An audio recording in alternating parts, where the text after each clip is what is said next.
Knesset की दीवारें हिल गई जब इजरायली सांसदों ने खड़े होकर लगाए मोदी मोदी के नारे। एयरपोर्ट पर टूटा प्रोटोकॉल जब खुद नेतन्याहू दौड़कर पहुंचे। दुनिया देखती रह गई और भारत ने इजरायल की धरती से अपनी नई ताकत का लहराया परचम। तेल अवीव में गले मिले दो नेता तो अमेरिका से चीन तक होने लगी चर्चा। यरूशलेम की गलियों से लेकर इजरायली संसद नेसेट की दीवारों तक आज सिर्फ एक ही नाम की गूंज सुनाई दे रही है। प्रधानमंत्री नरेंद्र मोदी ने इजरायल की सरजमी पर कदम क्या रखा, पूरी दुनिया की कूटनीति के समीकरण ही बदल गए। ये नजारा ऐतिहासिक था जब प्रोटोकॉल को पैरों तले रौंदते हुए बेंजामिन नेतन्याहू खुद एयरपोर्ट पर मोदी की अगवानी करने जा पहुंचे। तेल अवीव की धरती गवाह बनी उस अटूट भरोसे की जहां दो राष्ट्रों के प्रमुख ही नहीं बल्कि दो गहरे दोस्त भी एक दूसरे को गले लगा रहे थे। जब मोदी इजरायली संसद के भीतर दाखिल हुए तो सांसदों ने खड़े होकर जिस तरह मोदी मोदी के नारे लगाए, उसने बता दिया कि भारत का कद आज कहां पहुंच चुका है। सबसे दिलचस्प कि इजरायल में सारी मर्यादा तोड़कर विपक्ष के नेताओं ने भी मोदी से हाथ मिलाया। प्रधानमंत्री मोदी की आवाज जब संसद में गूंजी तो उसमें 140 करोड़ भारतीयों का वो स्वाभिमान था जो अब किसी के आगे झुकना नहीं जानता। जापान को पीछे छोड़कर दुनिया की चौथी सबसे बड़ी अर्थव्यवस्था बनने का गौरव तो भारत हासिल कर ही चुका है, लेकिन मोदी ने इजरायल की संसद से जो ऐलान किया उसने पूरी दुनिया में हलचल मचा दी है कि अब भारत टॉप 3 इकोनॉमी में शामिल होने की दहलीज पर खड़ा है। नेतन्याहू ने जब मोदी के इस आत्मविश्वास पर तालियां बजाई तो यह संदेश साफ था कि इजरायल भारत की इस विकास यात्रा का सबसे बड़ा साथी है।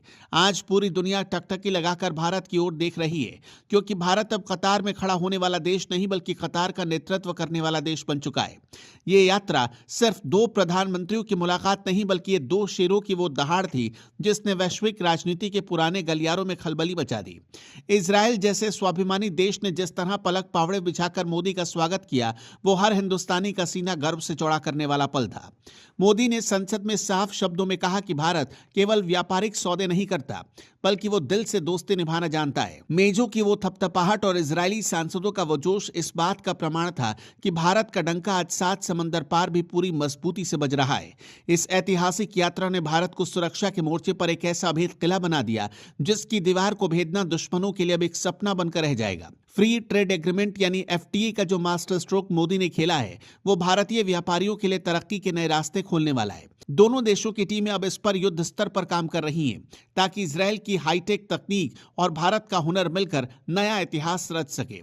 चाहे रक्षा के आधुनिक हथियार हो या फिर साइबर सुरक्षा की दीवार, अब भारत और इजरायल की जुगलबंदी दुनिया देखेगी। खेती किसानी के क्षेत्र में इजरायल की वो बूंद बूंद सिंचाई तकनीक अब भारत के सूखे खेतों में खुशहाली की फसल उगाएगी।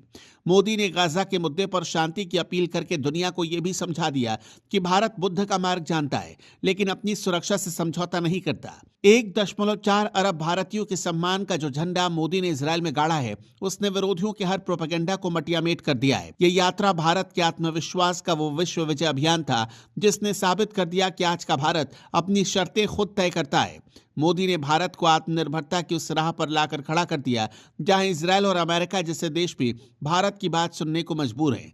नेसेट में गूंजता हर एक शब्द और हर एक नारा भारत की आने वाली प्रगति का वो रोड मैप है जिसे अब कोई रोक नहीं सकता। भारत और इजरायल की दोस्ती अब इतिहास के पन्नों से निकलकर एक ऐसी हकीकत बन चुकी है जो दुनिया का भविष्य तय करेगी। आने वाले समय में भारत का यह डंका और भी जोर से बजेगा क्योंकि अब भारत रुकने वाला नहीं है। मोदी है तो मुमकिन है का ये नारा आज इजरायल की हवाओं में पूरी तरह घुल चुका है। दर्शकों, आप क्या मानते हैं? हमें कमेंट में जरूर बताइएगा।